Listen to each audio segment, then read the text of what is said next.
Si je suis ici, m'entends-tu aussi, oui? OK, OK, good. So, bouger le micro un petit peu. Il est 7 heures, on va appeler la réunion à l'ordre. Ça prendra une motion pour adopter l'ordre du jour. Proposé par Lester, appuyé par Neil. Tous en faveur indiquant en disant oui. Oui. Contre, motion adoptée. Y a-t-il des déclarations de conflit d'intérêt? Sinon, alors la deuxième présentation, Seigneur en sécurité. Alphonsine, c'est toi qui tu peux peut-être introduire. Vous connaissez son tour, mais tu Oui, peux pas mal. introduire. Oui, ben merci beaucoup, Monsieur le Préfet, membre du Conseil, pour nous recevoir ce soir. Je suis président de l'Association des seniors en sécurité, c'est pour ça que moi je suis au milieu. Marcel est trésorier. Alors, si jamais vous avez des questions qui touchent les chiffres, ça sera Marcel. Et puis la caporale Jamie Lutz travaille beaucoup avec nous autres. Elle fait partie de notre conseil d'administration aussi. Et moi, je vais présenter un petit peu notre programme, ce qu'on vous demande ce soir. Et puis Jamie, par la suite, parlera de son expérience avec le programme. Alors, encore une fois, merci beaucoup de nous recevoir. Notre raison d'être ici ce soir, c'est pour vous demander de renouveler le financement que vous nous avez accordé depuis 3 ans. C'est tout ce qu'on vous demande. J'aimerais vous rappeler que le programme est un partenariat entre la GRC, le département des aînés, le département de la justice, la municipalité et la communauté qui est représentée par l'Association des seniors en sécurité. Notre seul et unique objectif, c'est de promouvoir la sécurité des seniors de la municipalité de Clare. Et ça, c'est dans notre Constitution, c'est la seule chose qu'on adresse. Notre moyen privilégié pour faire ça, c'est par l'entremise des visites à domicile. Et pendant la dernière année 2015, oui, c'est ça, 2015, on a fait, ou la coordonnatrice a fait un total de 829 visites dans les foyers de Clare. Maintenant, en raison de l'importance de la confidentialité qui entoure ces visites-là, c'est presque impossible pour moi de vous donner des cas concrets, des exemples concrets. Mais j'aimerais vous expliquer que ces visites-là se font autour des grands thèmes. Et même si on vit dans la meilleure communauté sur la planète, on doit se rendre à l'évidence qu'il y a des difficultés autour de l'abus qui existent dans notre communauté. Et c'est surtout ça qu'on veut adresser et évidemment promouvoir dans la mesure du possible ces situations-là. Donc les visites se situent autour de l'abus sous toutes ses formes, que ce soit physique, mentale ou psychologique, la fraude sous toutes ses formes, et comme vous savez, la fraude électronique prend de plus en plus d'ampleur. La semaine dernière, le dernier que moi j'ai reçu, ça venait apparemment de Revenu Canada, qui me disait que j'avais droit à un remboursement de 403 pièces et 23 cents, et j'avais rien que besoin de cliquer le lien qui était là. En regardant de plus proche, je m'aperçus que ça venait d'une adresse Hotmail. Alors, je me dis, j'ai vite compris que Revenu Canada utilise .hotmail pour envoyer ces... c'est des choses comme ça qu'on voit de plus en plus. Alors, la fraude, la maladie et les problèmes de santé. Et ici, j'aimerais de signaler la maladie sous toutes ses formes, bien sûr, les problèmes de santé sous toutes ses formes. Mais j'aimerais de signaler l'importance que prend la démence et la maladie d'Alzheimer dans nos communautés à l'heure actuelle. Je suis sûre que vous en connaissez.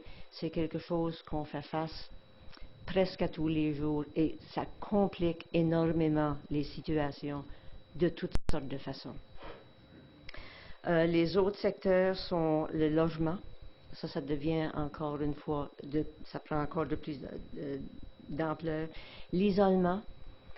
Tous ces aînés qui se retrouvent à être les derniers de leur famille, que leurs amis sont presque tous partis, qu'on n'ont peut-être personne pour s'occuper d'eux autres.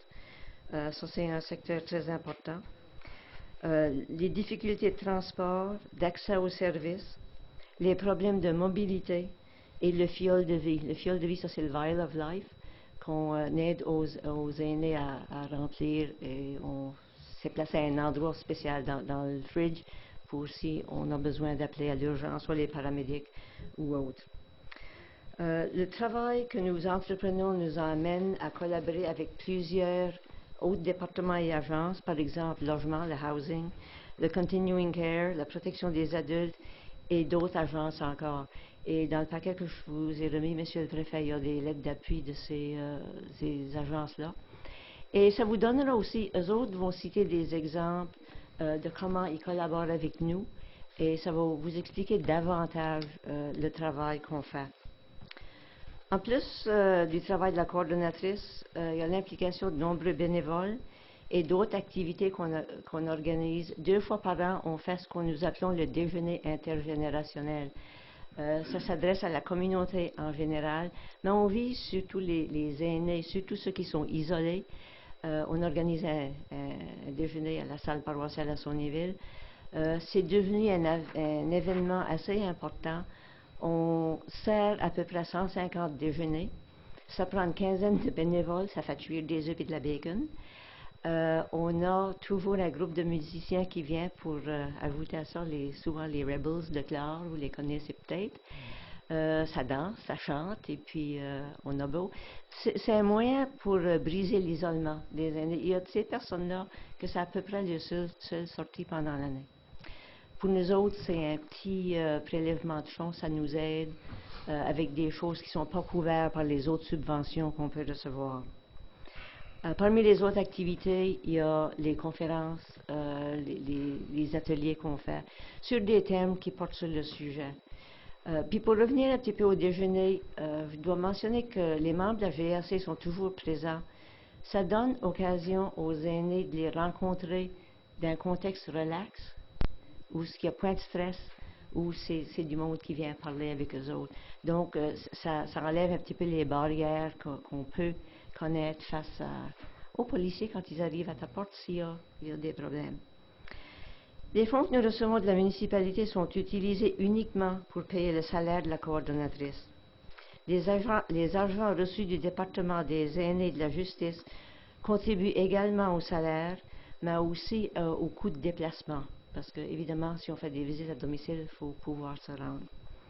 Une contribution récente de 1 000 reçue du Bureau des assurances du Canada nous permettra d'organiser au printemps des sessions portant sur la sécurité au volant. Et ça, c'est un montant d'argent qui nous est venu, même sans qu'on le demande. Ça a été sur recommandation des départements des aînés. Notre groupe a été ciblé comme un des groupes pour recevoir cet argent-là. Il va sans dire que la contribution de tous les partenaires, sans la contribution de tous les partenaires, le programme ne serait pas possible. Toutefois, la contribution financière de la municipalité est la clé de sa réussite. Nous sommes très reconnaissants pour l'implication passée de la municipalité et nous sommes confiants que vous jugerez bon de continuer à appuyer cette excellente ressource pour les aînés de Clare. Je vous remercie beaucoup et je vais passer la parole au caporal Jamie Lutz. Merci, Alphonsine. Encore, je suis caporal Lutz à la GRC d'Ometegan. Pour débuter, j'ai eu le privilège de travailler avec Hélène Comeau en tant que ressource et coordonnatrice de la sécurité des seniors durant les 3 dernières années. Hélène donne un service de qualité pour la communauté de Clare. Pour nous, comme membres de la GRC, elle nous aide avec nos enquêtes, son héritage acadien et sa facilité à communiquer avec les personnes plus âgées. Parce que la communauté est vieillissante, le programme devient de plus en plus nécessaire. Voici un exemple de l'importance de sa position comme coordonnatrice avec nous autres. En juillet 2015, durant une visite chez une personne âgée de 91 ans, Hélène a remarqué que cette personne était en détresse respiratoire. Hélène a immédiatement appelé 911 pour une ambulance. Parce que cette personne était déjà complété un Vial of Life, comme Alphonsine a expliqué déjà, toutes ces informations médicales étaient disponibles pour les ambulanciers sur la sienne. Voici quelques exemples du travail excellent que Hélène fait. J'en ai plusieurs exemples en tête de son niveau de travail. L'éducation donnée par Hélène à la population senior au niveau des appels frauduleux ou malicieux n'est pas passe inaperçue. Continuellement, elle éduque les personnes seniors comment protéger leur NIP, son carte d'assurance sociale, de ne pas divulguer de l'information personnelle au téléphone à une source inconnue. Comme ça arrive souvent, comme membre de la GRC, on entend ça. Personnellement, j'ai travaillé avec Hélène alors qu'elle faisait des présentations dans la communauté et au sujet des problèmes les plus souvent vécus par les seniors. Par exemple, les fraudes et l'abus financier des seniors. Les gens de la communauté adorent Hélène. Elle montre l'importance de rapport des crimes grâce à ses visites à la maison et les présentations que nous, les membres de la GRC, ne sommes certainement pas capables à faire. Elle adresse les situations qu'elle arrive d'une manière proactive. Pour conclure, Hélène est une ressource journalière indispensable pour la communauté senior et pour les membres de la GRC. Pour l'éducation et la prévention des crimes et la sécurité des seniors, Hélène démontre comment le partenariat entre la GRC, la municipalité et la province font un travail incroyable pour la communauté. Ce sont nos présentations. Si vous avez des questions, je pense qu'on serait tout à fait content d'essayer de répondre. As-tu des questions? Essentiellement, vous cherchez pour le même formule, le même montant, la même formule qu'il y avait dans le passé. C'est compris que si vous voulez nous en donner plus, on va les recevoir avec plaisir. Ouais. Mais essentiellement, oui, Monsieur le Président, c'est ce qu'on demande. Le Français a toujours été flexible. Alors, quoi que ça me semble que le Conseil pense que c'est un beau programme et que ça fait du beau travail. Je veux dire, c'est un item qui va être révisé ou gardé dans le budget et quand le budget est passé, le montant est accordé, mais je veux dire, je ne sais pas, moi, je ne ferai pas trop inquiet si votre demande, là, quoi que le Conseil, de toute la discussion a eu avec le Conseil, il semble que c'est un beau programme. Nous autres, on le croit. Je vous remercie beaucoup et je dois redire que c'est un programme qui fait énormément de bien à la communauté. Moi, je me peut-être dégoûté de ce que le préfet a dit que tout le conseil voudrait remercier les bénévoles qui participent avec Mme Como à ce programme-là, le GRC. Parce que vous êtes un bon groupe, mais vous continuez le travail qu'a fait le groupe avant vous autres et on vous félicite. C'est beaucoup plus facile pour nous autres de considérer le financement lorsqu'on voit qu'il y a quelqu'un d'autre qui est prêt à mettre une initiative et donner leur temps. Puis il faut que je dise, parfois je suis au magasin ou quelque part, puis ils me disent que est-ce que Hélène fait un bon job, ça. On l'attend souvent, ça.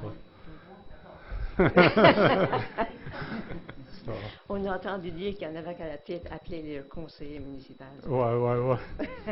Mais même dans le cours des derniers 3 ans, on l'attend souvent, ça. Oui. Je reconnais qu'il y a un énorme travail de fait dans les premières années. Ça fait probablement 11 ans, peut-être même 12, que le programme existe. Il y a un énorme travail de fait par le groupe devant nous autres qui a permis au programme de survivre et de bien fonctionner.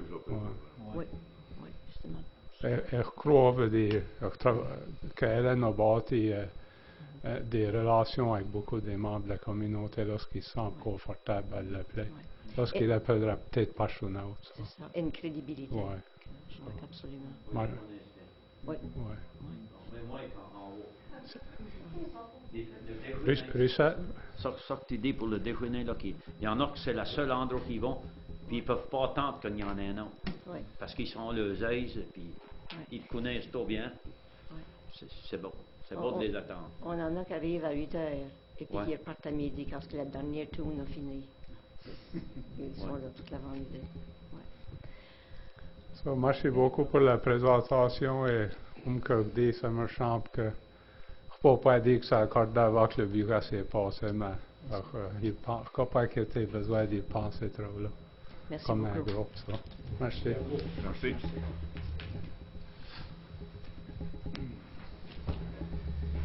Ensuite, allons à la 4, adoption des procès-verbaux des réunions suivantes. Le 16 décembre 2015, réunion régulière du Conseil. Y a-t-il des erreurs ou des omissions?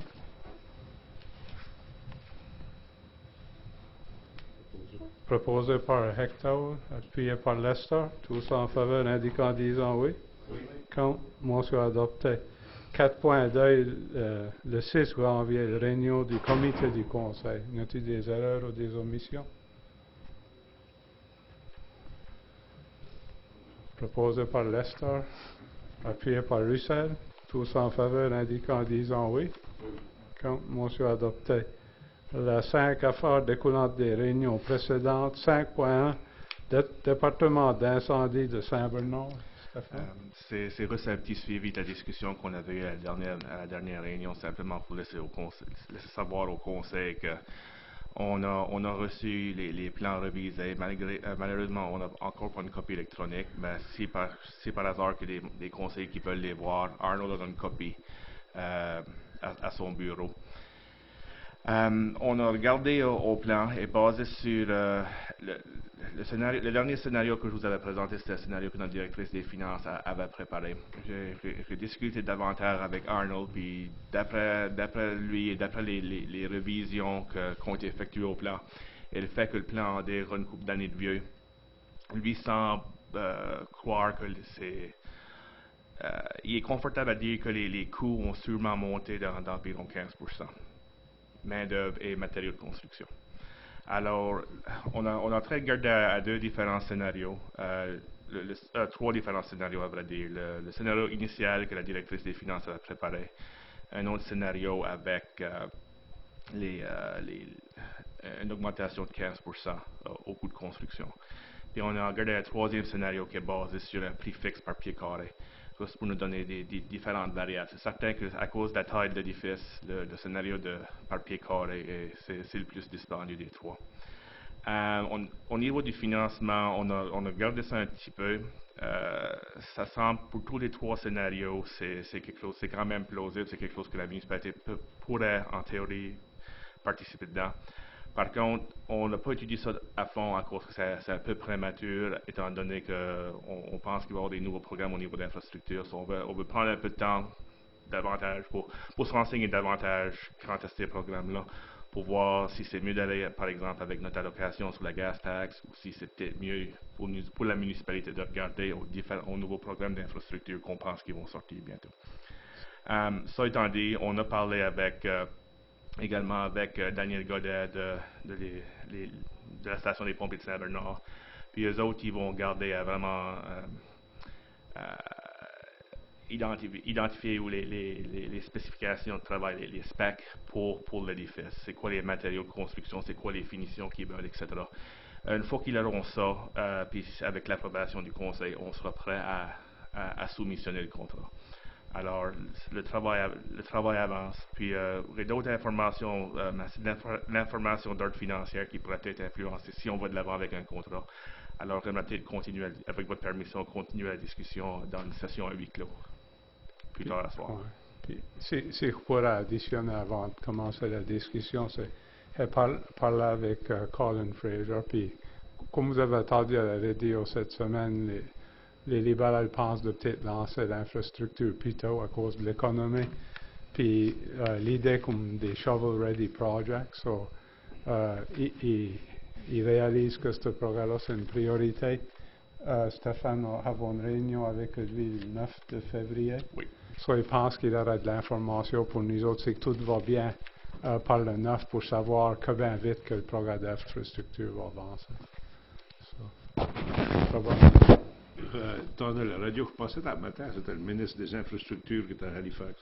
Puis ça qu'il a dit, lui, c'est que maintenant, il y a la Bill Canada Fund. Ceux-là, ils sont en train d'essayer de faire rouler aussi vite. Puis là, le programme nouveau va venir après, au-delà de celui-là. Ouais. Fait que le Bill Canada Fund est toujours en marche. L'autre programme, 60 milliards en argent fédéral. 20 millions pour le transport en commun, transit, 20 millions pour les infrastructures vertes, eau, égout, et puis 20 millions pour l'infrastructure sociale. Et puis je pense que nous autres, on devrait qualifier dans le social avec ce programme-là. J'ai également discuté rapidement avec Stephen McNeil le lendemain de sa rencontre avec le premier ministre, parce qu'il a parlé de ça, puis la province va participer d'une moyen ou un autre. Mais des limites financières à la capacité de la province, comme vous avez vu, là, des fois, parce que c'était leur grande priorité. Mais j'ai trouvé ça encourageant quand j'ai écouté le maire Savage, que ces discussions que lui avait avec le ministre de l'Infrastructure. Je crois qu'ils vont considérer faire des partenariats directement avec les municipalités si la province ne peut pas participer. Donc, si la province n'a pas un tiers, nous autres, on pourrait peut-être encore faire un projet directement avec le fédéral qui pourrait aider à financer. Oui. À manière, là, il y a cette impression-là du 50-50 ou de quoi de même. Il a dit qu'il allait commencer la discussion dimanche et la semaine prochaine, so il a une meilleure idée combien vite ça va s'avancer, puis exactement comment est-ce qu'ils vont garder les programmes. Je crois que c'est important que notre programme est là, parallèle, parce que c'est ça qui cherche, c'est ça qu'on comprend ça. Tu d'autres questions ou commentaires? Questions pour Stéphane? Sinon, à la 5.2, dangereux et inesthétique. Encore une fois, c'est un suivi au point que le Conseil d'eau avait mentionné dans la dernière réunion par rapport à un puits qui était ouvert dans la région d'Egdal. C'était qu'il y avait des enfants qui jouaient dans le voisinage. Simplement pour laisser savoir au Conseil que ça a été adressé. Le puits est couvert. Puis la lettre de notre avocate a été envoyée au... Le propriétaire, il habite aux États-Unis. Le monsieur est décédé, alors ça a été envoyé à son estate pour les mettre au courant qu'on a identifié ça comme étant un problème et qu'on a décidé d'agir en tant que municipalité pour faire sûr qu'il n'y aurait pas d'accident dans le futur. Question? Alors, 6, rapport des activités du préfet, et pas un grand rapport du tout. Décembre 22, avions le repas de Noël à la cuisine Robichaud. Chaque année, nous avons un souper de Noël avec les médecins, les med-students et Stéphane a participé. Puis chaque année, ce que nous faisons aussi, c'est donnons un petit cadeau à les étudiants qui ont réussi leur première année. So, cette année, il y avait 3 personnes qui avaient reçu un medical bag. C'était Annika Roman, qui a travaillé pour la municipalité là, quelques années passées, Emma Leblanc, puis Michel Maya. So, ils étaient vraiment fiers, c'est un beau sac, puis leur nom dessus, puis c'est ma municipalité de Clare, c'est un beau souvenir. So, faisons ça chaque année, et c'était vraiment un beau souper. So, c'est tout le temps. Michel Maya. So, je suis extrêmement chanceux d'avoir le nombre de jeunes médecins et étudiants de la municipalité de Clare. Décembre 28, j'ai fait une petite entrevue avec un journal d'Ottawa appelé Le Droit. Ils voulaient parler du réseau des villes francophones et francophiles, voir les raisons pourquoi le Conseil avait décidé d'embarquer comme un membre inaugural.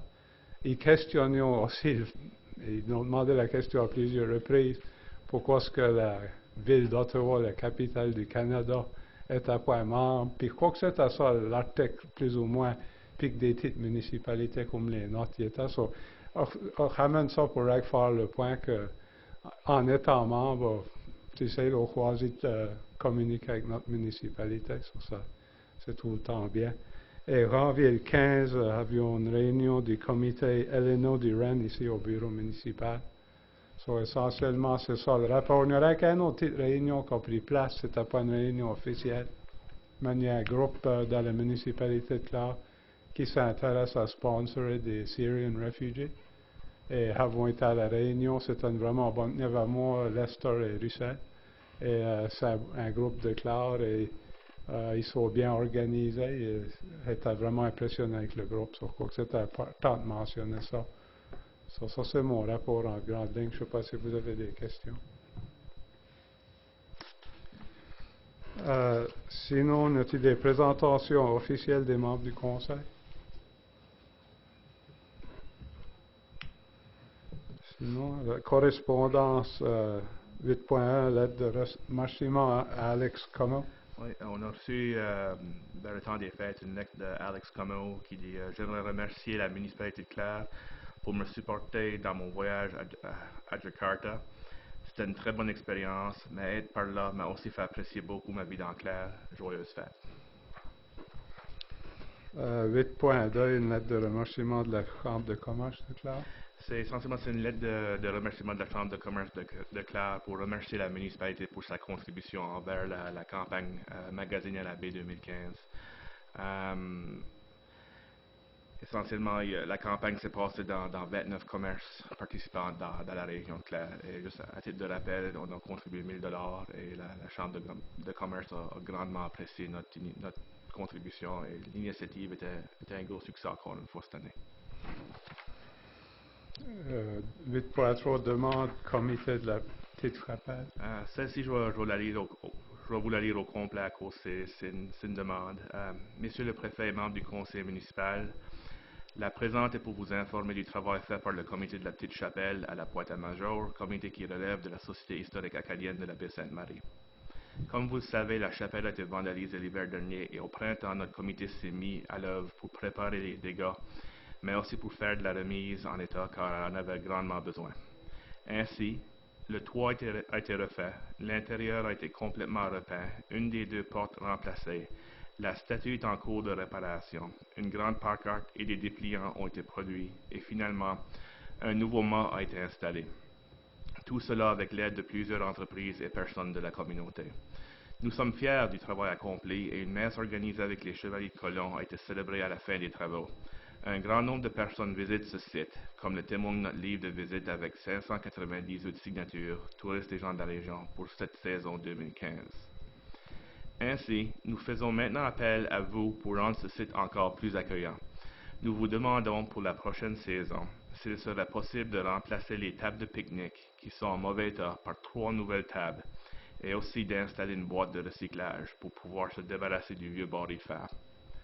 Nous osons espérer une réponse positive de votre part. Aussi, n'hésitez pas, si vous avez des questions, de contacter Mme Alvina Leblanc, responsable du comité de la Petite Chapelle au 902-837-8227. Recevez, Monsieur le Préfet et membre du Conseil municipal, l'assurance de nos sentiments sincères. Muriel Comeau, Perroquin, pour les comités du banc de la Petite Chapelle. Je ne sais pas si vous voulez envoyer ça à Grants ou peut-être c'est pas une grosse demande, Robert. Le seul problème avec l'envoyer les subventions, c'est avant que c'est décidé, le travaux arrêtés, rendu de faire, si on veut, pour l'été. Je crois que ça probablement augurerait qu'on va l'accepter. Ouais. Ça fait que si le conseil est d'accord, peut-être qu'on pourrait l'accepter, mais que ce soit amputé au budget de l'année prochaine. Ouais. Mais qu'on finance ces travaux-là. Ouais. Faudrait peut-être, il ne mentionne pas un chiffre dans les travaux, mais peut-être que pour une limite sérieuse, qu'on pourrait dire 2500 $, et puis si c'est plus que ça qu'on devrait donner, ça ne coûtera pas ça, mais et puis si c'est plus que ça revient à cause ça. Hector, qu'est-ce ton atteint un nombre que...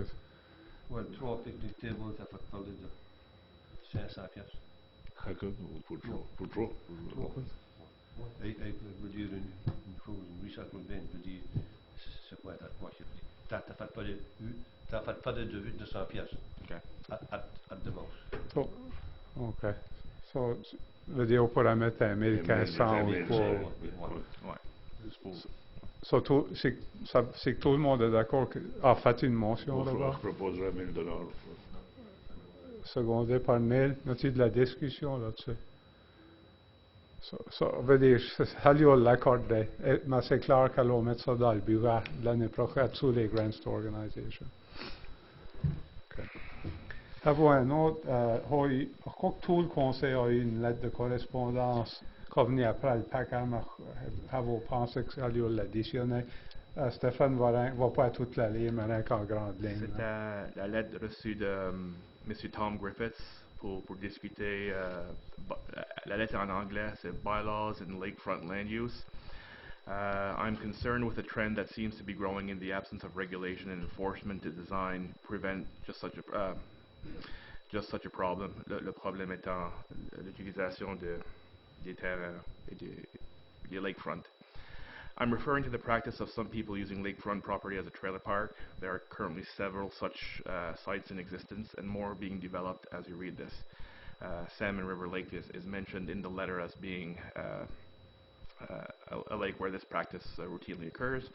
To be clear, I'm not opposed to some putting a trailer on their property, nor am I opposed to a landowner allowing a friend to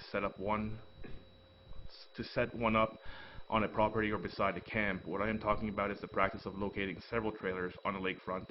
It appears as though trailers are treated as an exemption to development as defined in the bylaws, and often this is done for profit as rents are being charged. Some remain year-round.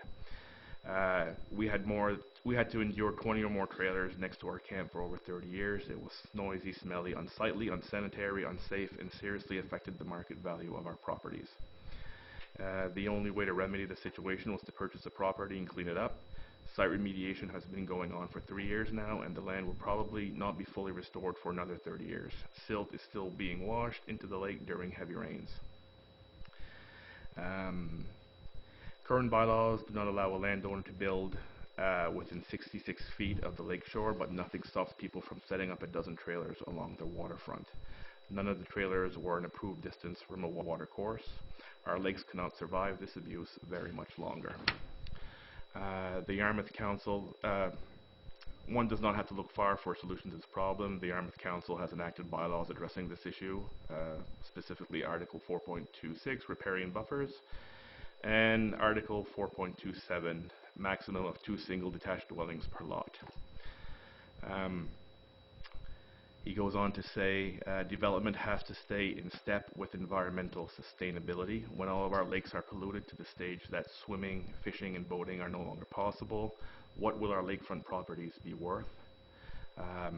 From a municipal standpoint, lakefront property has the highest per square foot market value in the municipality. Can council expect anyone to develop a lot with a $200,000 cottage or home when the lot next door can suddenly become a trailer park? More importantly, you, our council, are the stewards of the environment and responsible to see that our children and their children have the same opportunity to enjoy our many lakes and rivers. And again, this is summarizing the content of the letter, but he does speak to greater detail about the subject, and he does offer, if ever he welcomes the opportunity to meet with council, or if there is an opportunity to strike a committee to look at this issue. He goes on to say that he's prepared to volunteer his time in that capacity. Pense peut-être on pourra envoyer ça au comité de planification, si vous êtes tous d'accord. Juste pour mentionner qu'à la dernière réunion, le building inspector Arnold Comment a soulevé juste ce point-là, que ça peut devenir un problème. Il a donné des exemples comme que Tom mentionne. Je crois que c'est totalement approprié qu'on envoie ça au comité. À titre d'information, reparler à Arnold spécifiquement par rapport à cette lettre ici, puis Arnold est familier avec. On a reçu des photos également. Mais il date de 3 ans. Le site que M. Griffiths décrit dans sa lettre n'existe plus, comme qu'il dit, ils ont acheté l'autre terre. Mais Arnold avait même visité le site dans le temps, puis il reconnaît que c'est un problème. Puis il a visité avec un représentant de la province, du département de l'environnement. Si vous êtes tous d'accord, cher au comité de planification. Ensuite, number 9, rapport du directeur général. Merci, Monsieur le Préfet. Je vais simplement souligner quelques dossiers qu'on travaille dessus à l'heure actuelle. Le Meteghan Sanitary Sewer System Extension. Récemment, on a effectué des modifications avant de pouvoir brancher l'électricité à la Power Station, au système. Ça, c'était une exigence de Nova Scotia Power avant l'inspection finale. Depuis ça, on a reçu l'approbation de Nova Scotia Power. La lift station a été commissionnée le mardi le 19 janvier, suite à un test du système, et de ce que je comprends en parlant avec Travaux publics, tout s'est bien déroulé. Il y a encore des petits travaux à être faits. Le contracteur a encore besoin d'installer une plug and switch pour accommoder la nouvelle génératrice qu'on a reçue. On attend encore pour les morceaux à arriver pour lui permettre de faire ça. On estime que ça va prendre environ 4 semaines. La lift station, pour faire l'installation de cette plug et cette switch, il va falloir fermer la lift station pour une journée, mais on pense pas que ça va être... On pense pas que ça va avoir un impact négatif sur qui que ce soit, à cause qu'il n'y a personne encore de branché au système. Jody Como a reçu la formation sur le système mardi passé dans le fret. Mais puis d'après Jody, tout s'est bien déroulé. Tout ce qui reste ou tout ce qui va rester après ça pour finir le progrès, c'est de mettre de landscaping. Puis ça, c'est quelque chose qu'on va toucher au printemps. Relié à ça, il y a le Meteghan Sewer Treatment Plant Sludge Dewatering. Puis ça, la soumission pour ce projet-là est cédulée et complétée vers la mi-février. On estime pouvoir publier les documents ou les rendre publics vers la fin février ou vers le début mars au plus tard. Le chemin à la Pointe-à-Major, Acker et Doucette Surveying ont été embauchés pour nous fournir avec l'information topographique par rapport au site, puis également pour identifier où se trouvent les frontières ou les property boundaries et les droits de passage pour le chemin actuel. Encore là, les soumissions sont cédulées pour les compléter vers la mi ou vers la fin février au plus tard, puis on estime pouvoir les rendre publics ou fin février, début mars. Puis ça nous permettra d'aller de l'avant avec la construction au printemps ou au plus tard à l'été.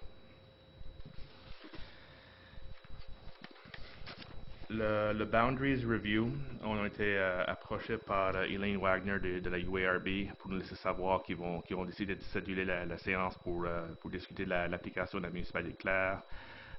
Mardi le 1er mars 2016 à 1h30 au centre des anciens combattants à Sauniville, la Legion. Il va y avoir un avis publié dans le courrier vendredi le 29 janvier et dans le Clare Shopper le 28 janvier pour aviser le public. Ils sont bienvenus à assister à la séance. Au début, on avait gardé à le faire ici, mais à cause dans le milieu d'une journée de travail, on était inquiet que le stationnement, ça serait peut-être problématique.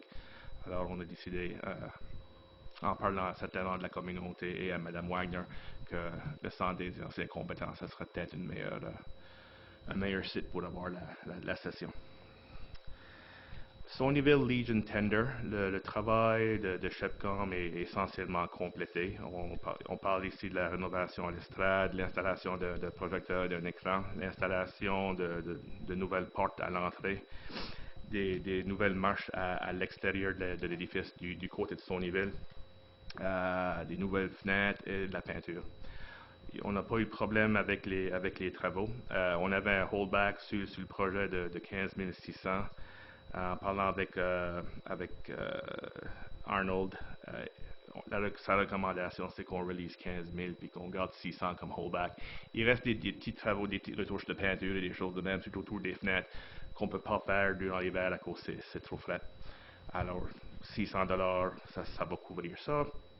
2 nouvelles fournaises et un nouvel édifice, un cabanon à l'extérieur, sont prévus pour être installés au mois d'avril 2016. Ça, il n'y a rien qu'à changer là encore. Il y a d'autres dossiers que je travaille également dessus, mais encore une fois, étant donné la nature des dossiers et des informations je pense que ce serait peut-être mieux qu'on les traite en session huis clos un peu plus tard ce soir. À l'interne, depuis que j'ai commencé le 4 janvier, c'est le groupe. Une de mes tâches au début, c'était vraiment de me rencontrer avec les employés, les directeurs, les gérants et le reste du personnel, simplement pour avoir des discussions un à un avec eux autres, pour vraiment dans le but d'améliorer les communications, de développer un rapport avec le personnel, d'écouter s'ils ont leurs inquiétudes ou leurs frustrations, s'il y en a. Et vraiment d'identifier s'il y a des opportunités pour s'améliorer. J'ai également, le focus de mon temps, une bonne partie de mon temps a également été investi sur les recommandations de la révision organisationnelle que Ramsey Management Consultants a effectuée pour nous autres. À l'intérieur de ça, au niveau du bylaw review, le CEO bylaw, le Committee of the Whole bylaw et le Fire Prevention bylaw ont été traités, vont être discutés un peu plus ce soir. Allant de l'avant, je recommande ou j'espère pouvoir commencer les discussions sur le Procurement bylaw, que c'est quelque chose qui d'après moi, que je juge prioritaire. Le Land Use Bylaw, basé sur une discussion que j'ai eue avec l'avocate et qui se déroule présentement dans notre Planning Advisory Committee. Dangerous and Unsightly Bylaw ainsi que Dog Amendment Bylaw qu'on travaille depuis quelques temps. Je m'ai également penché sur les descriptions d'emploi et les évaluations de performance du personnel. Je me rencontre avec Ramsey Management Consultants aujourd'hui pour discuter exactement ça. Le focus étant de revisiter, de reviser les descriptions de tâches, les méthodes qu'on emploie pour évaluer le personnel et vraiment c'est quoi nos besoins en termes de formation.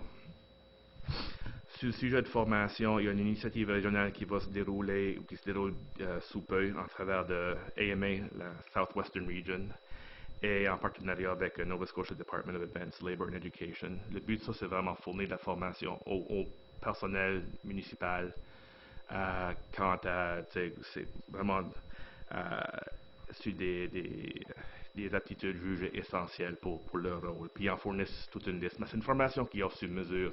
Alors ça va se faire en consultation avec nous autres. Les sessions de consultation sont censées se démarrer le 25 janvier, qui est lundi prochain. Ils vont se rencontrer avec le personnel en groupe. Moi, j'ai demandé pour une réunion, juste moi et les consultants, pour vraiment... Le but de tout ça, c'est pas que je cache rien du personnel, mais c'est que je veux vraiment essayer de voir si on peut faire un lien entre la formation qu'ils peuvent ou qu'ils sont prêts à nous offrir et les besoins en formation qui ont déjà été identifiés dans la revue organisationnelle. Apparemment, de ce que je comprends, c'est un très bon programme et la formation est, comme je dis, sur mesure et entièrement gratuite. Alors, c'est bon pour tout le monde. Et le staff est pas mal excité à l'idée de pouvoir suivre cette formation ici. Quelques autres points au niveau de la communication. Si vous vous rappelez, on avait identifié ça comme une priorité aussi pour la municipalité. Jessica Wilson, qui est notre stagiaire ici pour les prochains 12 mois, j'ai demandé de commencer à rechercher un peu puis commencer à travailler sur une ébauche d'un plan de communication pour la municipalité. J'ai également demandé, comme partie de cette stratégie ici, j'ai parlé à quelques employés. Je vous ai demandé de former un comité ad hoc pour regarder comment est-ce qu'on pourrait améliorer ou moderniser notre site web et notre présence dans les médias sociaux. Le but étant essentiellement de prendre stock de qu'est-ce qu'on a présentement, identifier des meilleures pratiques qui se passent ailleurs, et vraiment un peu de brainstorming pour regarder vraiment le contenu qu'on met sur notre site web, puis les formats qu'on emploie, voir si on peut améliorer ça. Puis, ça, pour moi, étant donné qu'on avait demandé à Jessica de travailler sur un plan de communication pour la municipalité, ce comité ad hoc, c'est quelque chose, d'après moi, qui s'enligne bien avec ça. Alors, puis dans l'esprit de vouloir y offrir une expérience de travail valable ici à la municipalité, j'ai demandé de présider le comité. Alors, ça va donner une petite expérience. Sur le comité, on pense avoir Pam, qui est la directrice du développement communautaire, Larry Peach pour tourisme, Alain qui va siéger dessus. Moi, je vais essayer d'y participer, mais c'est pas mon point fort. Et Ryan Flynn du département des loisirs.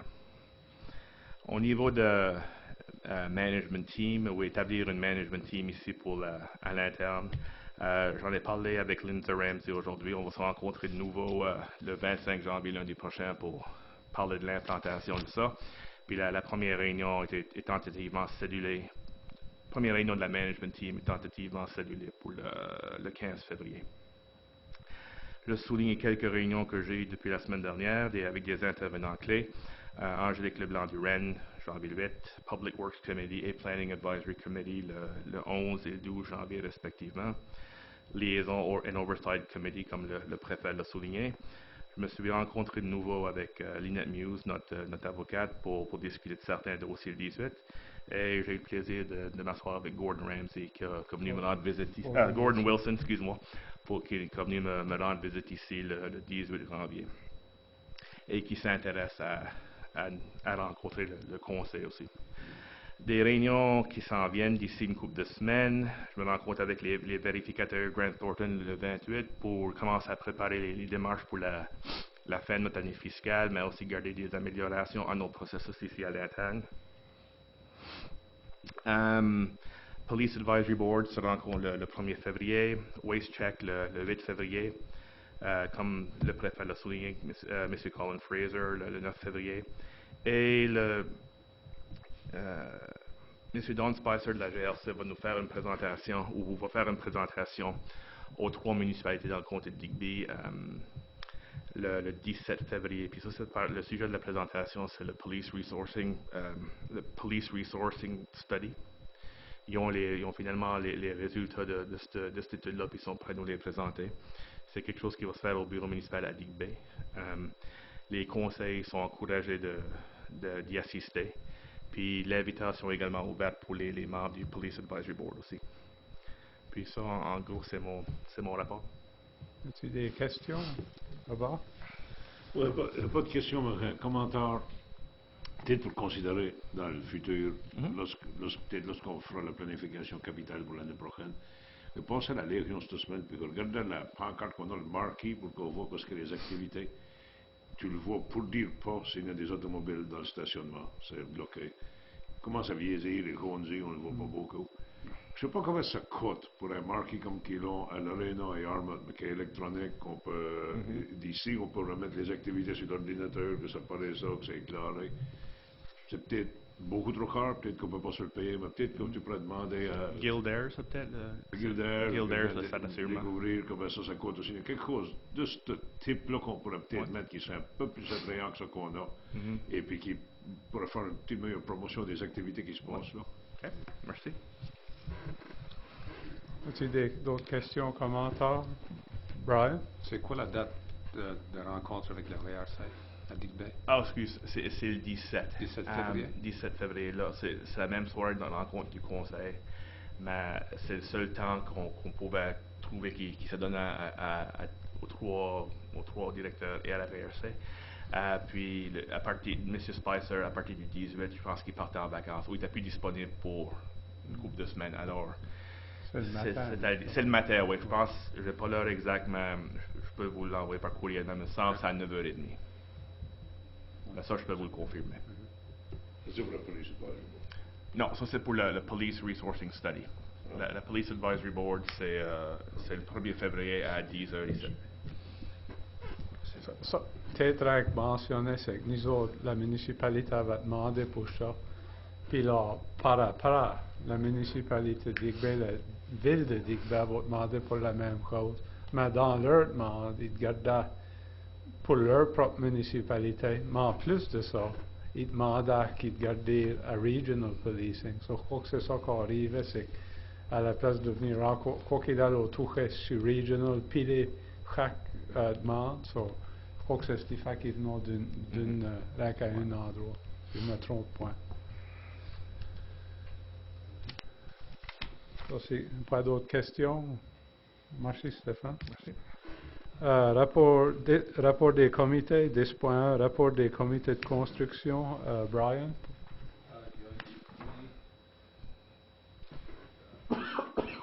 Oh, excusez.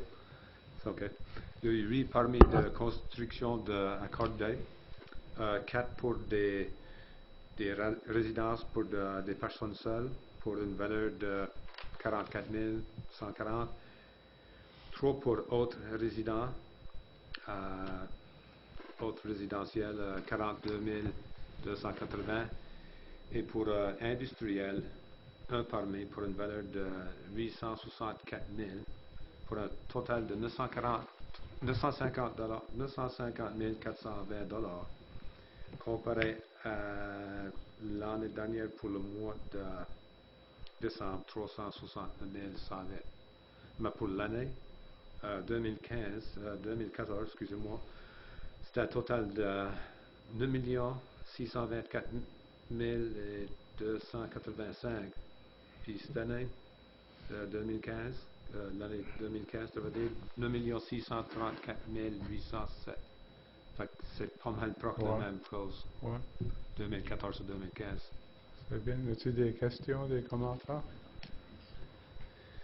Sinon, alors, 10.2, comité consultatif en planification. Robert, voulais-tu faire un petit rapport? Le comité s'est rencontré mardi Et puis on a continué à regarder ce qui sera pour le règlement pour l'utilisation des sols pour préserver nos cours d'eau. On est en train de regarder maintenant que la prochaine phase de règlement, ce sera pour protéger les eaux stratégiques qui sont utilisées maintenant ou qui pourraient être utilisées comme des eaux municipales dans le futur. Le plan qui avait été fait en 1978 identifiait le lac des Béliveaux comme une bonne ressource aquatique, ce qu'on pourrait avoir pour une source pour un eau municipale. Donc, ce qu'on regarde pour le plan, on regarde ce lac-là, on regarde 5 autres lacs qui ont été vus qui étaient à la tête des systèmes, puis il n'y a pas beaucoup de développement autour. Et puis, on regarde également tout le système de la rivière le Waterhead, qui passe par Saunieville, le Petit Ruisseau, Comoville, partie de la Pointe-d'Église. Ce qu'on fait, c'est qu'on regarde une planification, pas qui va empêcher rien qui existe à cette heure, mais qui regarde que dans le futur, à mesure qu'on évolue, si qu'il y a des types d'industries ou d'utilisation qu'on devrait contrôler pour ne pas polluer ces eaux.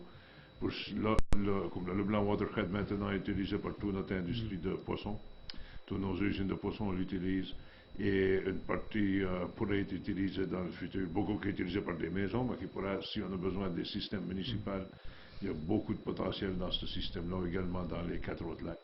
C'est là ce qu'on est maintenant. On est rendu à faire la cartographie, regarder qu'est-ce qu'il y a dans ces terrains-là, sur ces terrains-là, qu'est-ce qu'est l'utilisation maintenant, qu'est-ce qu'est le buffer qu'on devrait protéger, puis quelle sorte de protection qu'il devrait avoir dedans. Comme je dis, les gens passent à pleurer, ça ne va rien empêcher qu'ils arrivent à cette heure, c'est pour quelle sorte de développement dans le futur.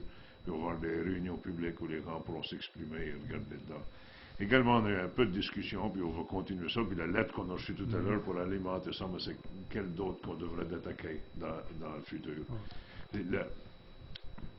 La philosophie de planification est plutôt que faire une planification structurelle pour toute la municipalité, dire ici on peut faire une grange, on peut faire une maison, une famille, 2 familles, des choses.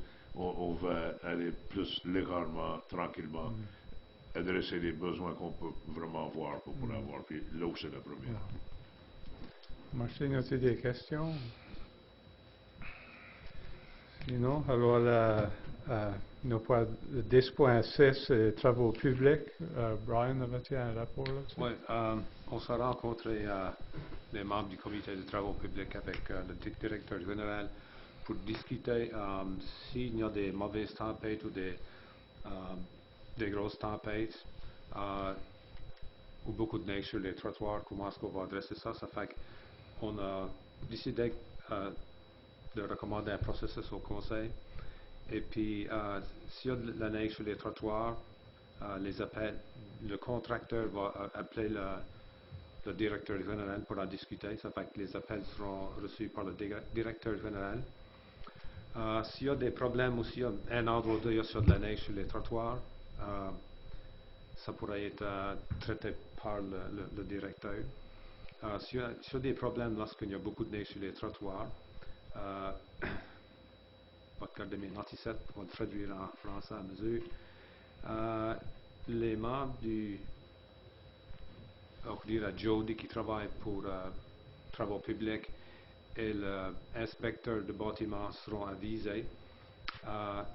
Et peut-être que le directeur général lui demandera pour faire un assessment, de voir combien il y a de neige, combien d'endroits, combien c'est sérieux. Et là, on demandera un estimé et puis un temps quand est-ce que ça pourrait être enlevé. Et là, l'estimé et le temps que ça pourrait être enlevé, le montant de neige sur les trottoirs sera communiqué au directeur général et aux membres du travaux publics. Dans 24 heures, la direction, une réponse sera donnée au contracteur.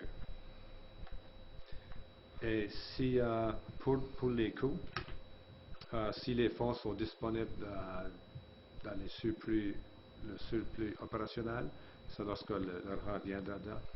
Et si pas, l'argent viendra des réserves. Ça fait que c'est manière une idée comment est-ce que ça se passe s'il y a un appel d'un contracteur, savoir s'il faut qu'il nettoie les trottoirs, s'il y a des endroits qui ont beaucoup de neige. Comme qu'on a vu l'année dernière, il y a des temps qu'il y avait des mauvaises tempêtes jour après jour. Ça fait que ça, c'est un processus qu'on pense qu'il va régler le problème de communication aussitôt que ça fait. Et pour être clair, ça c'est pour des cas extrêmes lorsque tu sais comme l'année passée 3 tempêtes dans une semaine que les machineries qu'ils avaient ne peuvent pas le faire. So, en disant ça, c'est n'avions pas de structure en place avant que le conseil se rende compte pour, tu sais, c'est trop tard, la situation est hors de contrôle. So, plus ou moins, je ne sais pas si tu as de quoi additionner à ça.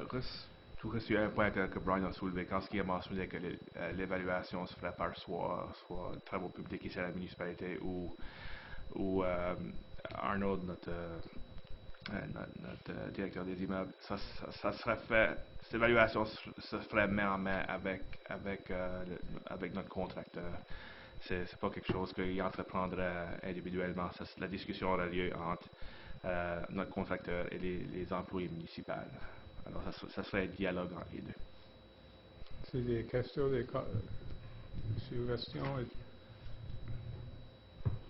Je ne sais pas si ça prend une motion essentiellement pour ça ou si c'est plus ou moins qu'une procédure. C'est une procédure, c'est ce qu'on... C'est vrai que pour clarifier pour le contracteur et pour le conseiller, qu'est-ce qui arrive dans des cas lorsqu'il y a des storms là, ouais, à l'extrême. So, c'est aussi qu'il n'y a pas de problème avec ça, c'est ça la procédure que notre directeur général et le comité vont servir. Alors, 11 nouvelles affaires, motion pour changer l'autorité de signature, directeur général. Ça, c'est plus ou moins du housekeeping avec Stéphane a le poste nouveau, ça prend plus ou moins l'autorité pour signer des chèques. Ça prendra une motion pour ça. Quelqu'un qui va faire la motion. Laisse-la. Propose que le conseil de la municipalité de Clare change les pouvoirs pour les signatures de la façon suivante. De Jeannette Doussard proposer la comptabilité et Connie Saunier, directrice générale, à Stéphane Cyr, directeur général, et Connie Saunier, directrice des finances. Puis par Russell, as-tu de la discussion sur la motion? Tous en faveur, indiquant en disant oui. Oui. Contre, motion adoptée. 11.2, motion pour appointer Marc Doussa en tant que coordinateur IMO. Comme vous savez, André Volontaire s'est retiré et ça prend quelqu'un de remplacer. Et j'aimerais certainement dire qu'André va faire un job exceptionnel et du beau travail dans les années. Tu sais, comprenons qu'on ne peut pas faire pour tout le temps, mais je suis fier d'avoir. En disant ça, ça prend une motion pour appointer quelqu'un d'autre. Le conseil de l'Université de Clare appointe Marc Doussa en tant que coordinateur IMO de l'Université de Clare. Quelqu'un qui appuie ça? Puis par Russell, as-tu de la discussion? Tous en faveur, indiquant en disant oui. Oui. Contre? Motion adoptée. 11.3, motion pour la première lecture du Committee of the Whole, règlement numéro 36. Voulais-tu parler là-dessus? Oui, c'est simplement pour dire que c'est une suite à la discussion qu'on avait eue à la dernière réunion par rapport à ce règlement ici. On a incorporé dans les changements que vous nous aviez suggérés à l'intérieur du règlement. Alors, c'est... Robert, tu avais une question? Une suggestion peut-être que vous pouvez même l'exprimer, mais l'article 10, after the council agenda is completed, then the meeting will be open to the public for questions or comments for a period not to exceed 10 minutes. Ça va dans mon idée de toute manière lire après comments on matters discussed at committee. Pas pour amener des items nouvelles de quoi a été discuté. Ouais, pour parler de pluie et de beau temps, mais ça va être discuté à la réunion. Je suis d'accord, oui. Parce que lorsque tu crées une autre réunion, c'est que tu quittes le monde à amener n'importe quelle chose qui. Just break it. On matters discussed at committee. Ouais. As-tu d'autres items? Soit disons ça, On peut encore faire la first reading, mais peut-être tu peux lire le nombre 10 là, avec les genres pour faire sûr qu'il n'y a pas de... Numero 10. Number 10. After the council agenda is completed, then the meeting will be open to the public for questions or comments on matters discussed at committee for a period not to exceed 20 minutes. Vous êtes bien avec ça? Ça va prendre la motion pour la first reading. Rabat? Je propose que la municipalité du district de Clare fasse la lecture du règlement municipal numéro 36, un règlement municipal respectant le comité de conseil, et que le règlement municipal soit pour la première fois, soit lu pour la première fois par son titre seulement. Quelqu'un qui appuie ça, appuyé par Hector? Y a-t-il de la discussion sur la motion? Tous en faveur, indiquant en disant oui. Quand motion adoptée. So, faut-il que tu lises le titre de la motion? C'est pas nécessaire. C'est lu dans la motion. Oui, c'est ça que je me demandais. C'est que légalement, c'est nécessaire. Je sais que le faisait tout le temps. On peut surveiller dessus. Je suis pas sûr. Règlement municipal numéro 36, un règlement municipal respectant comité du conseil. Ensuite, 11.4, motion pour approuver la demande de financement Ekphrasis Studio. Ce groupe-là va venir dans décembre faire une présentation au conseil. Et moi, j'étais pas à cette réunion-là, mais ça peut-être, je ne sais pas si toi tu veux parler sur la demande spécifique. Mais Simplement, c'était une demande. Il demandait 1 000 $. Je pense que le coût total du projet est environ 10 000 $. La province, le département de Communities, Cultures and Heritage avait déjà confirmé une contribution d'un peu moins de 5 000 $. Autant le conseil semble appuyer le projet. On l'a discuté davantage à notre dernière réunion, comité du conseil. La recommandation dans le temps avait été faite pour appuyer la demande. Alors la motion aujourd'hui demande simplement de formaliser ça. Neil? Okay. Je propose que la municipalité du district de Clare approuve une subvention au montant de 1 000 $ à Ekphrasis Studio pour un usage envers le projet Musique en voie de disparition Baie-Sainte-Marie. Quelqu'un appuyé par Lester? Est-ce de la discussion? Brian? J'appuie la demande, mais je voudrais simplement mentionner qu'ils ont dit à la présentation, le soir de la présentation, ils ont mentionné qu'ils ont consulté, et ceux qui ont consulté le staff au centre acadien, j'aimerais suggérer qu'ils communiquent avec d'autres associations comme FRAP, la Fédération régionale, et la Société historique acadienne et la Société acadienne des associations de même, parce que j'ai compris qu'il y avait déjà de la recherche à faire pour des programmes de même. Mais je supporte le programme, je supporte la proposition, mais je me demande ce qu'on devrait adapter pour leur aider et puis sauver le dédoublement de travaux. Ouais. On peut faire une suggestion. C'est quelque chose qu'on pourrait mentionner dans la lettre quand on laisse savoir qu'on a approuvé le conseil. On pourrait faire sa suggestion. Ouais, parce qu'il y a déjà du travail qui a été fait spécifiquement sur des programmes même. Il n'y a pas d'objection à mettre ça dans la lettre. Bonne idée. 11.5, motion pour acter une station de recharge de voitures électriques. Ça c'est un autre... ça va venir dans le mois de décembre aussi. Et on a discuté à la réunion du comité du conseil. Et c'est une recommandation que le conseil avance avec ce programme-là, même si il n'y a pas un argent qui venait du nouvel groupe qui allait mettre des argents dedans. Ça, essentiellement, ça fera nous autres et la Chambre de commerce. Ouais, et Saint-Anne. Ouais. So, quelqu'un qui va faire la motion? Lester? Je propose que le conseil de la municipalité de Clare réaffecte le montant de 1 600 $, montant qui a été budgété pour l'installation de 3 stations de recharge pour voitures et qu'il soit effectué pour faire l'achat d'une station de recharge pour voitures qui sera située à l'Université Sainte-Anne sur le campus de Pointe de l'Église. Puis par Hector, as-tu de la discussion sur la motion? Sinon, tous en faveur indiquent en disant oui. Oui. Contre. Motion adoptée. 11.6, motion pour approuver seulement une lumière, mais c'est des lumières pour le chemin John Thibodeau.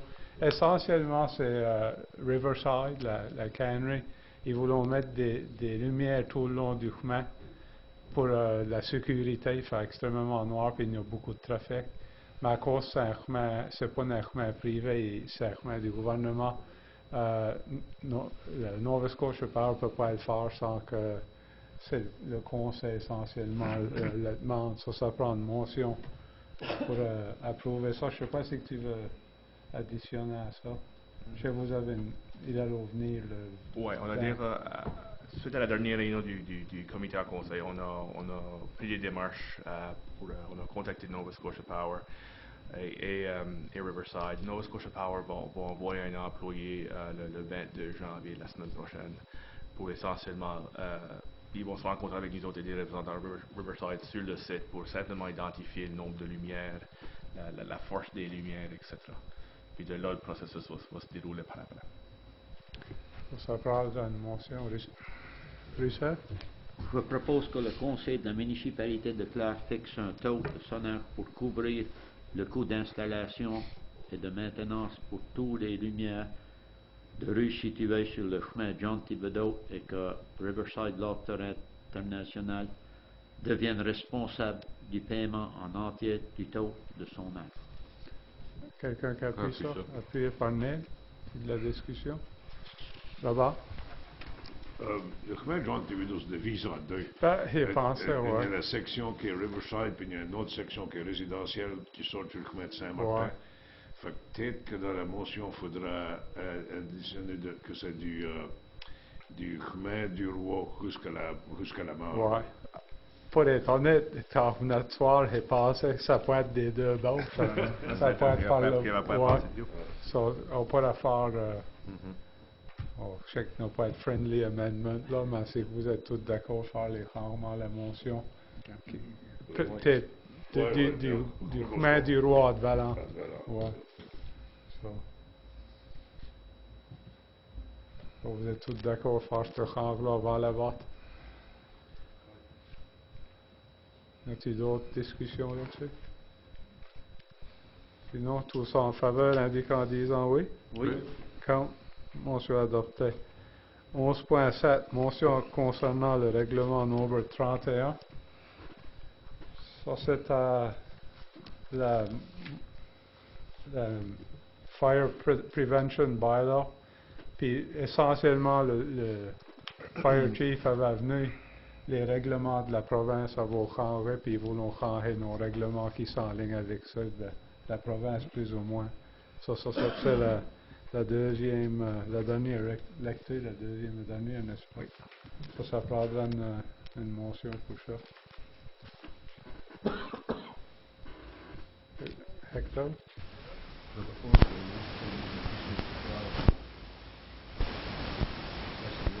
Ton micro pour chaque mode de raison, ça va point, hein? Peut-être tu peux utiliser cela, Danny.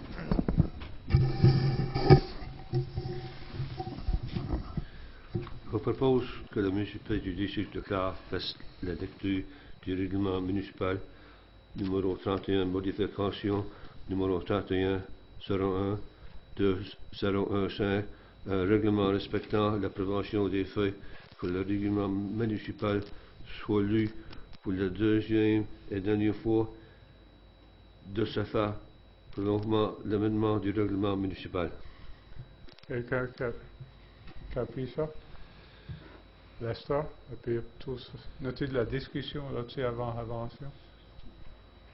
Tous en faveur, indiquant en disant oui. Oui. Motion adoptée. 11.8, motion pour émettre une lettre d'intention à Train, Stéphane. Ça, c'est suivi par rapport à notre discussion sur le système de chauffage au centre médical à Metighan. On a communiqué avec Train pour essentiellement pour essayer de démarrer le processus. La première étape du processus étant qu'ils envoient un de leurs techniciens, monsieur du Nouveau-Brunswick, pour venir visiter le site. Mais pour eux autres, d'après leur politique et procédure, il faut qu'ils reçoivent une lettre formelle de la municipalité leur demandant essentiellement notre intention de travailler avec eux autres pour regarder au système. Alors, suite à cette visite-là, Train sera mieux placé pour nous fournir un estimé plus précis de qu'est-ce que ça pourrait coûter pour réparer le système. Dans leur communiqué avec nous autres, ils disent que le nouvel estimé ne sera pas plus que 5%, plus ou moins, ce qu'ils nous ont déjà fourni comme un estimé. Puis la lettre ici nous oblige pas si on se décide après leur visite qu'on veut pas aller de l'avant avec le projet ou qu'on veut pas aller de l'avant avec eux autres pour une raison ou une autre, la lettre nous oblige pas de continuer le contrat. Tout simplement, il faudra payer pour le temps du monsieur qui est descendu regarder, évaluer le système de chauffage, qui estime qu'il sera une valeur de 1500$. Mais pour initier le processus, il nous demande une lettre d'intention, letter of intent de la municipalité. Moi, je pourrais faire la motion, mais je recommanderais de faire un petit changement à la manière que c'est rédigé. Okay. Quand je le lis comme c'est rédigé, ça lit fournir la main d'œuvre à un ingénieur. Moi, je lis ça comme un assistant d'assistance. Qu'on va embaucher quelqu'un pour travailler avec l'ingénieur, mais ce qu'on veut vraiment faire, n'est-ce pas, c'est engager Train? Oui, les embaucher de nous fournir. Je proposerais que le conseil de la municipalité de Clare émette une lettre d'intention à Train Commercial Systems pour engager Train et un développeur de contrôle de programme pour visiter le site afin de faire une meilleure revue du système des contrôles au centre de santé de Clare. Je peux te donner ma recherche. OK.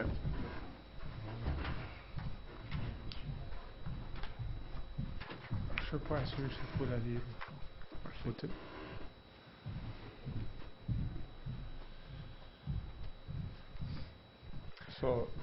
Juste pour être clair sur ça, le développeur du contrôle de programme sera également un employé de Train.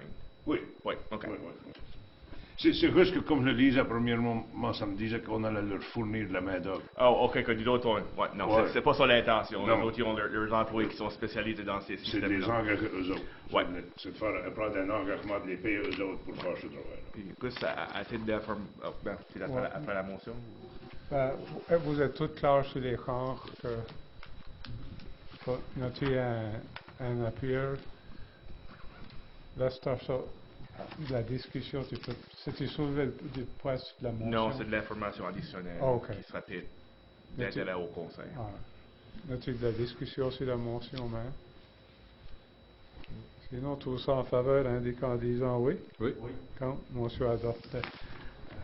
Ça pour la route, si vous me le permettez, c'est en parlant avec Train, ils disent qu'ils devraient pouvoir, il faut qu'ils reçoivent la lettre de la municipalité, qu'ils ne devaient pas prendre l'autre en rédigé, qu'ils pourraient avoir quelques, ils pensent d'ici une couple de semaines, 2-3 semaines, puis dépendamment de là, combien vite qu'on se décide si on va de l'avant avec le projet, le travail pourrait être complété au printemps ou à l'été au plus tard. 11.9 demande du département de justice de la Nouvelle-Écosse pour une date de revoir l'étude sur les ressources de police. Tu as mentionné, mais... Ça, on a mis ça, puis on a reçu les nouvelles après. Alors, la date, depuis que la rende a été fournie, la date a été établie comme étant le 17 février. Puis, je peux vous communiquer l'heure exacte, même semble, c'est à 9h30 à la municipalité de Digby. Ensuite, c'est 12 sessions à huis clos. Pour le monde qui est aux ondes, avons pire que la session à huis clos. Avons 4 items sur huis clos, contrat de poubelle, contrat de déneigement, usine de recyclage, puis corporation des finances municipales. Ça, c'est les 4 items. Avant d'aller avec là, j'aimerais de dire bonsoir à tout le monde qui nous watch sur les ondes. En disant ça, ça prend une motion à la week là. Proposé par Neil, appuyé par Lester. Tous en faveur indiquent en disant oui. Contre, motion adoptée. Bonsoir.